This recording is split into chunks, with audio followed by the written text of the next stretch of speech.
ఇన్ని పెద్ద పెద్ద హాస్పిటల్స్ ఉన్నాయి, వందల మంది డాక్టర్స్ ఉన్నారు. వీళ్ళెవరికీ సాధ్యం కానీ సక్సెస్ రేట్ అనేది మీకే ఎలా సాధ్యం మేడం?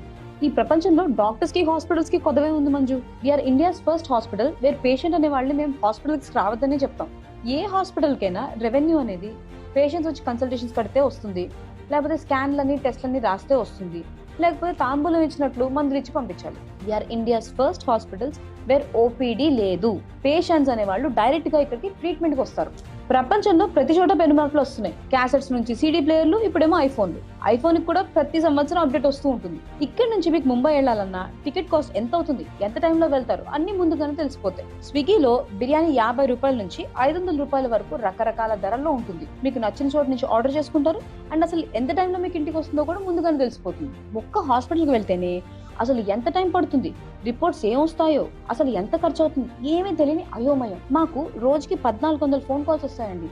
వీళ్ళందరూ చిన్న నొప్పులకి ఏదైతే ఫోన్లు చేశారు ఇక్కడికి. అక్కడ వాళ్ళ లోకల్ డాక్టర్ని కలిసి ఫిజియోథెరపీలు చేయించుకుని మసాజ్లని, కర్పూరతైలని, కాపడాలని అన్ని ట్రై చేసి ఏవి తగ్గకపోతే మాత్రమే మాకు ఇక్కడ ఫోన్ కాల్ వస్తుంది. ఇక్కడ కూడా మళ్ళీ మేము పిలిచేసి స్కానింగ్లని, కన్సల్టేషన్లని చేస్తే జనాలు మోసపోయినట్టు ఫీల్ అవుతున్నారు. వేరే హాస్పిటల్స్ లాగా ఏదో 10th చదివేసి డిగ్రీ పాస్ అయిన వాళ్ళని సూట్లు వేసేసి రిసెప్షన్ లో కూర్చోబెట్టమండి. ఇక్కడ డాక్టర్లు, ఫిజియోథెరపిస్టులు, డైటీషియన్లు ఫోన్లు మాట్లాడి మీ దగ్గర ఉన్న రిపోర్ట్లు పంపిస్తే అవి చూసి అసలు మీ కండిషన్ ఏంటి, ఇక్కడ ఏం చేస్తారు, ఎంత ఖర్చు అవుతుంది అన్ని వివరంగా చెప్తారు. ఇక్కడ వాళ్ళకి విలువ ఉందనుకుంటే ఎవరి టైంకి వాళ్ళు వస్తారు, ట్రీట్మెంట్ చేయించుకుంటారు, వెళ్ళిపోతారు. మేడం అసలు మెడ నొప్పి, నడుము నొప్పి లోకల్ గా వాళ్ళకి ఎందుకు తగ్గట్లేదు?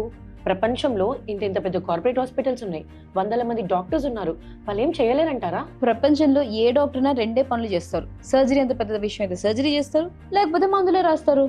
మెడ నుంచి మొదలయ్యి భుజాలు, చేతులు వైపు వెళ్లే నొప్పులు, తిమ్మిర్లు, మంటలు, అలాగే నడు నుంచి మొదలయ్యి తుంటి వైపు, పిక్కల వైపు, పాదాల వైపు గుంజరాలు, లాగడాలు, నొప్పులు, మంటలు లాంటివి వెన్నుపూసలో డిస్క్ బల్జ్ అవడం వల్ల వస్తాయి.